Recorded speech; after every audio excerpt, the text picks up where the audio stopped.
Hey guys, it's Sunday, January 5th, wedding anniversary, 42 years.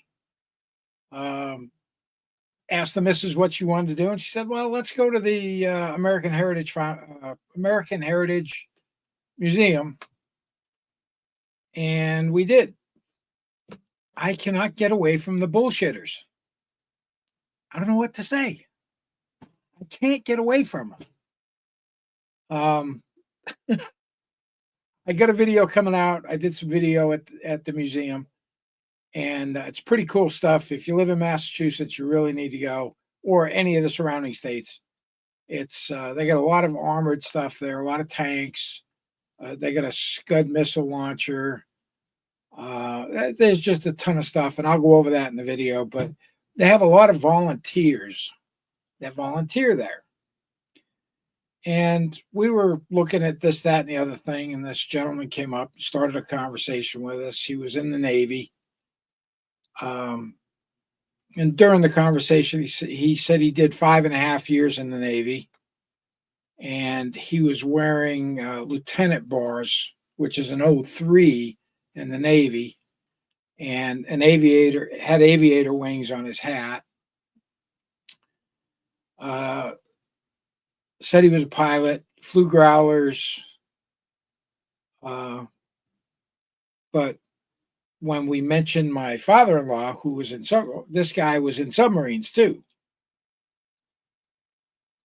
So, okay. I don't know a lot about the Navy and how officer ranks in the Navy progress. It just wasn't making sense. And then he said, I like working here because I meet a lot of veterans. I was just talking to a guy, a Navy SEAL.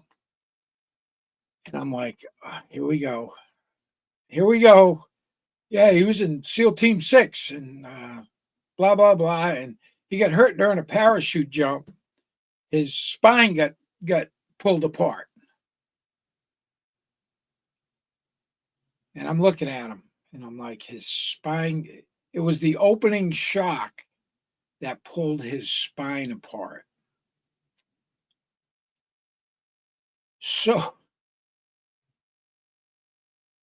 I'm already thinking whoever he was talking to is full of shit, because opening shock on a parachute jump, it doesn't matter what kind of parachute jump it is, all of the force of that opening shock, you feel that right there in your groin. That's why when the jump master is checking your rigging, he has you squat to make sure those straps are nice and tight and they're not pinching your nutsack under one of them. Because that open shock, you're going to spit your nuts out of your mouth if it gets caught under that harness.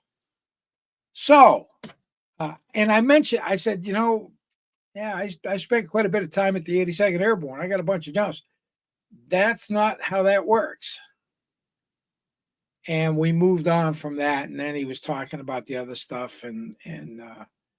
So my wife mentioned her stepfather, my stepfather-in-law, who was a master chief on the Nimitz, command chief on the Nimitz in the Navy.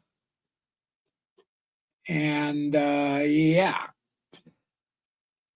Oh, I landed on the Nimitz. Of course you did. You were probably the pilot of the space shuttle when I was the door gunner. Fuck, guys, I can't get away from this stuff. I just go out to have we just wanted something to do. We went there. We went out and had a beautiful steak dinner afterwards. Come home. I'm going to work on my video from the museum.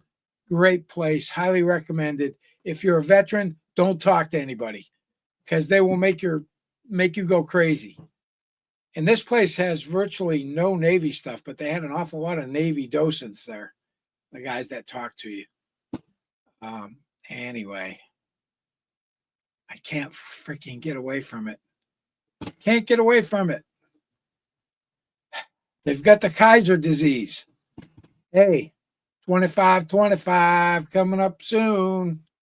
Hey, that's it for this one. Stay tuned. I'm going to be posting up the video on the museum. See ya.